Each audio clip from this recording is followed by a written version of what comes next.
Sizzle, baby! Sizzle! Keep sizzling. Great things take time. You're listening to The Sizzle on Iron Skillet Radio and Iron Skillet Television. Wow, bro. That's crazy. That's so love, bro. Oh, it's hot, baby. Hot. Woo! Hot fire. You know who it is. You know what it is. It's The Sizzle back in the building, here to get you that hot money. That's right, baby. This is the time when you get the money you need to pay your bills. That's right. You got to pay NIPSCO because it's getting cold outside. You know, and don't be using your NIPSCO money out here trying to get this money. You know what I'm saying? You got to save up a couple of dollars here and there. You know, get the $5 meal instead of going all the way down there. I went to go get breakfast one time on my way jumping on the expressway. Okay. I had a breakfast sandwich and a coffee. $17.50. Oh.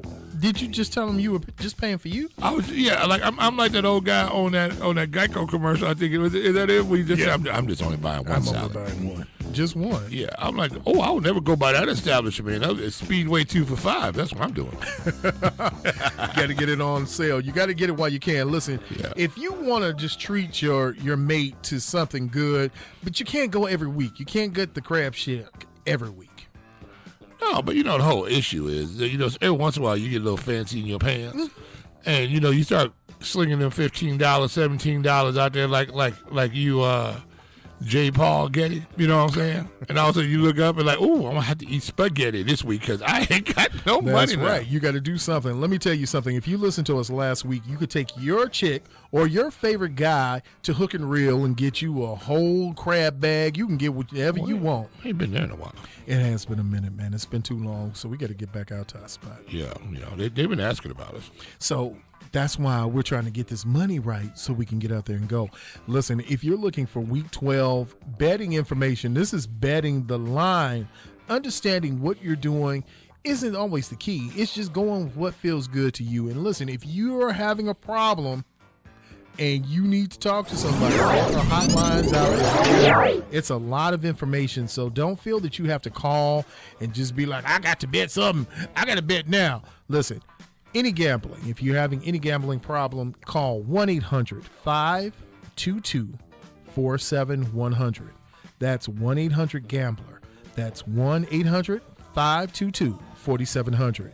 Because you want to stay live. You always want to be live when you're doing this, man. So let's give you some good parlays. Let's give you some good parlays and some of the things that the books are looking at. And we're looking at what Caesars, BetMGM, FanDuel, BetRivers. We're looking at some of the better numbers. And for Week 12, listen, man, there are some parlay bets that you need to take. And these are just score bets that you can put together or that you can just do individually. So you've got Jalen Hurts. Anytime TD score, Jalen Hurts is going to score for you this week. Yeah. Mike Evans is going to be a really good pickup for a parlay. Isaiah Pacheco, really good pickup. And Tank Dell. Do we believe in Pacheco? We don't believe in Pacheco, but what we do know about Pacheco is that he has been on I can't say scoring torrent, but he only has 4 touchdowns through the year. So let me say it feels like it has a lot more than that, though, doesn't it? But there's a chance to get them back to that basics, especially after their loss on Monday Night Football. So this is a chance where you can say the Kansas City, their offense has struggled because of receiver issues, but they're really struggling because of their inability to have consistency running the ball. Well, that's every team's problem in the NFL. We know it's still a run-first league. You might want to air this ball out, but we see the Eagles, we see other ball clubs out there. The way they're going to try to be successful is putting the ball on the ground. You got to run. I mean, you got to get one of these rushers near 100 yards in a ball game. You got to be able to convert a 4th down or 2. Mm-hmm. We know the Eagles are the masters at if it's 4th and 1, you might as well just give them the ball. You might as well go timeout, move the ball up 1.5 yards, and call it 1st and 10. Off we go. Yep. Because you're not going to stop them pushing that ball in. But again, we understand how important that rushing game is. Because if you have to bring the people down in the box to stop your rushing game, now that's when you get up or get over the top. And so what you're saying is a Pacheco type of guy right there, is he running like this? And this is a problem with betting, right? Is he running into a 8 box? You know, or is he running? Are they running in quarters? You know, are they running in a quarter shell? And he doesn't have to deal with as many people in the box, and he can pop it through. You got to figure out what that defense is going to play against him. What are the circumstances that he might be able to pop some of this big yardage? Because you think, what, Pacheco, somebody you can take him, you know, is he going to rush for 49 yards? Somebody, oh, of course he's going to run for 49 yards. Not necessarily so. You know, that's why this is one of those things, as you said, you got to know what you're betting. You have fun, but you got to know some tendencies. So they're playing the Raiders this week, who rank 12th in points allowed per game. And I know they've looked a little bit better with Antonio Pierce. They're still allowing 20.5 points per game. So heading into this game, expect for Pacheco to get a lot of carries where they'll balance out that offense, because the Chiefs don't have a consistent weapon offensively that's not their tight end. And when obviously his girlfriend in there, things go away. Are we, hey, Rock, women that make your knees weak. Is this a problem right now?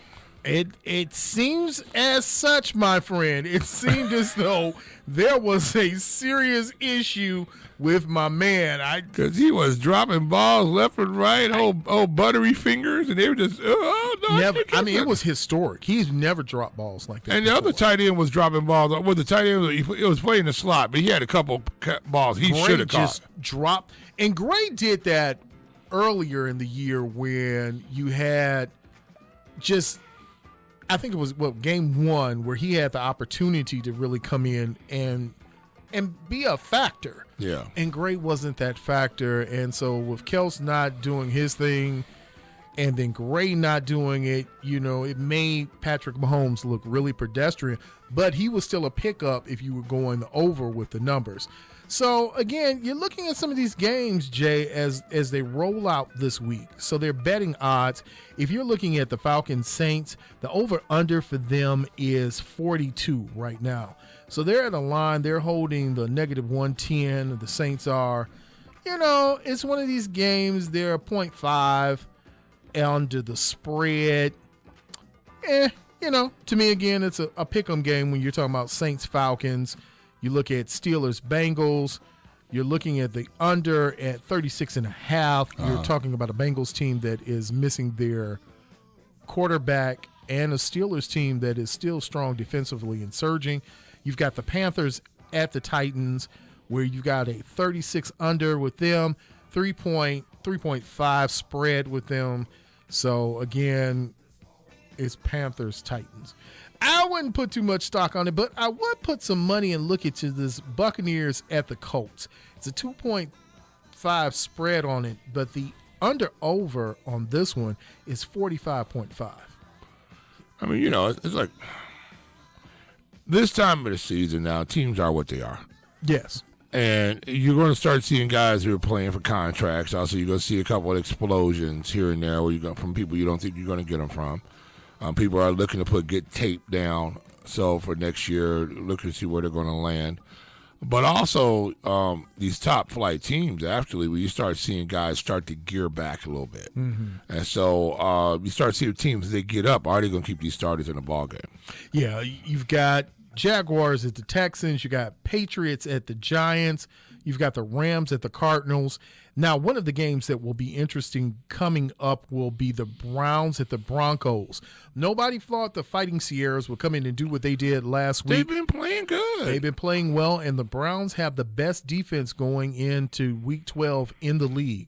So you've got a combination. You've got an opportunity for some things to happen. You can't take the Fighting Sierras lightly right now. You see the little rebranding of Russ, and he's looking quite spry back there, and you wonder, has he learned to do the 1-2 step? I see what I did there. I see what you did there. You've got the Bills at the Eagles right now. That's a 48.5 under over, and it's a -3 on that line for the Eagles. So again, We talked about Chiefs Raiders. Hey, let's ask a question on the Eagles game right now. Yes, sir. Are you a believer? No, I don't think they're believers either. You've got a team that your quarterback is hurt. Yeah. Your running game is really non-existent. And the only thing that's kept you alive is your lines are good and your receivers have been above average this year. You're almost waiting for the wheels to fall off that thing. At some point, you're wondering when this whole – Are they going to be the Cowboys? I think they're better than the Cowboys, but again, it's all predicated on Jalen Hurts. If Jalen Hurts goes down for any time, this could be a disaster for the Eagles this year. So, but other than that, the question really is with the Bills, what are you going to get? Well, you don't know, number one, because injuries play such a huge point in a huge part in the season because you want to make this big push on the back end because seeding is important in the NFL. Because you don't want to get in there with a team that's hot, that's surging on the back end and play their way into the playoffs. You definitely don't want to deal with something like that. But you also don't want to keep your starters out there that much because you're concerned about injury. So it's tough, man. And I tell you, that ball club has been up and down this year, and so you're wondering from the quarterback situation, can they get consistent play? Mm-hmm.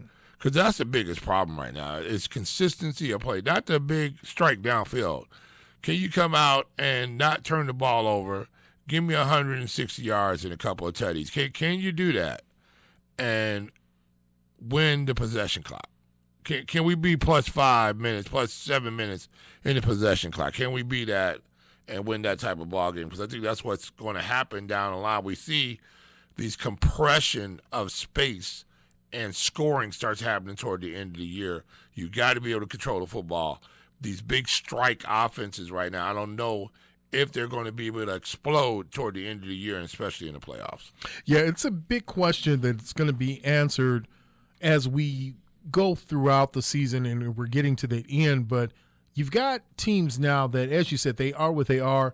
You've got the 7 o'clock Sunday night game, which is Ravens at the Chargers. We've seen what both teams have to offer. The Ravens, again, to your point, Jay, the consistency is what you're missing there. And the Chargers, really the consistency. They're talking about firing their head coach already. And you've got some issues going on. You've got a rookie receiver who is supposed to be the man who ain't doing his man thing. Have we not learned, though? You just can't be – the NFL is so Janet Jackson. True. It is so, what have you done for me lately? It's just so Janet Jackson. It's a lately league, and everything is what happens right at that moment. So what about the consistency of messaging? What about having an opportunity to bring in the right players? What about – because you look at the Bears. How long is Ryan Poles going to actually have an opportunity to do what he needs to do? Is he going to have time? Well, that's funny enough. The spread on that is 43. That's the last game of the week. That's your 12th game. And they're +3. Yeah. For Bears at Vikings. And as you said, it's one of those things where you ask yourself, is there going to be consistency? The question is Ryan Poles even going to be around at this juncture? Reports have it that Kevin Warren has said or has intimated or someone has said that he's looking at making a clean slate with your general manager, assistant general manager, head coach, and then all of the underlings under him. But the question is now, is that clean slate also meaning the quarterback position? Because my question was this week with Justin. Justin looked like a better version of Tyson Bagent. Well, again, I'm not taking 148 yards. I mean, a lot of check downs. I mean, that looked like the same thing we were watching. Rollouts. It looked like the same offense. I am not answering any more Justin Fields questions for the rest of the year until I get some definitive answers about, is anybody competent on that coaching staff? Because there were some things. If you're the head coach, he looked good. I mean, he looked great. 56 minutes of that ball game until put under pressure. We saw the same thing again with Ohio State today. Ohio State looked like they were going to come back and win a game, and then their quarterback got put under pressure. That was just a horrible throw down the middle. You just can't make that. If you don't have that wide open, you don't have that. We haven't looked that safety off. If you're sure he ain't gone. That safety was sitting in between the numbers. just sitting there. He hadn't moved. He hadn't flipped his hips over to go and to go attack. You had not moved him, and when you try to put that ball in that area, he baited the throw. And that was the thing they were doing, and I say they because multiple teams did it to Tyson Bagent. They baited him several times, multiple times in the game. The Chargers did a couple of times. Here's the thing, Jay. When it comes to Justin, again, I've said it, and I'll say it again. There isn't a young man, maybe outside of Shedeur Sanders, that I've seen in college football. Not Bo Nix, not Michael Phoenix, not Drake May. None of them that will come in and be able to usurp or take Justin out of position for at least 3 years. I'm going to say this. If Shedeur Sanders comes out, If he comes out, which I think he might, if he comes out, the Bears are foolish if you pass on Shedeur Sanders. If he comes out. I think the Bears are foolish if you pass on getting a generational talent. And see, this is one of the things, the conversations we had with Frank the Tank. Yeah. And I like the young man at UCLA. I think he has a lot of good things, but there's no way I'm bringing in an edge rusher to a team where I don't have inside help. When you're telling me that my inside tackles are not up to par, you can have as many edge rushers as you want. Right. And they're still not going to get home because the pressure then, that's where you get double teamed and chipped. So what's an edge rusher going to do if there's no pressure coming up the middle? And that's my concern when you don't sign re-sign Roquan Smith. Mm-hmm. When you don't keep Akeem Hicks in the fold, even though we know he got older. When you don't have that pressure up in the middle, I mean, you give Billings the money in the middle. Well, you've got Dexter. Here's that thing. It goes back to, are you afraid? And therein lies the question now, Jay. Because if you look back at the Bears draft and you just look at what they came to the table with, all these kids that they drafted, you were looking for some things to really be – I was looking for, so I'll say it this way. I can't speak for anybody else. I was looking for more out of Dexter. I was looking for more out of Pickens. Now, Tariq Stevenson has shown himself to be a worthy and NFL-ready cornerback. I think Brisker and those guys went healthy. I think that's a vaunted secondary. I think they'll come up and hit you and knock you in the mouth. But Noah Sewell, Terrell Smith, safety came in, played before he got injured. Some of the guys, the only ones really that have – Tyler Scott has disappointed me. And honestly enough, to say the truth, Rashawn Johnson has disappointed me. Well, here's the issue, right? But the problem is up front. It's up front. Mm-hmm. I mean, you could have all the talent you want. If I'm a linebacker and I have people sitting in my lap, that's no bueno. True. If I'm a guard, the one two people who I really wanted to see get better this year was Jenkins and Wright. Mm-hmm. I want those guys to develop. Jenkins seems like he's getting better. You've got to figure out where you're going to keep him. You got to keep him somewhere. They need to put him on the right side, leave him alone. Put him there with Darnell Wright, have them grow together, leave him and alone. leave it where it is. Lead him there. Go find the center. Platoon your left guard if you need to, and go find the left tackle, because your left tackles right now are literally turnstiles. Yeah, and you can. I think in this draft you can find center, left guard. Maybe you can't find a left tackle that's going to be a be-in or be-all, because you're not going to be able to draft everybody in the first round. The issue is this, right? Can the Bears, to your point, can this coaching staff develop players? Number one. Number two, will they get the opportunity to develop? 2 years is not enough time to develop ball players. And here, to that point, this is where you have the sticky situation right now with the Bears. Next year, Dexter and Pickens, I hope and I assume, will be better. A year into a system, year being professionals, it's a lot to come to a new city, come get a new home. Then why become a change professional. why change your coaching staff then?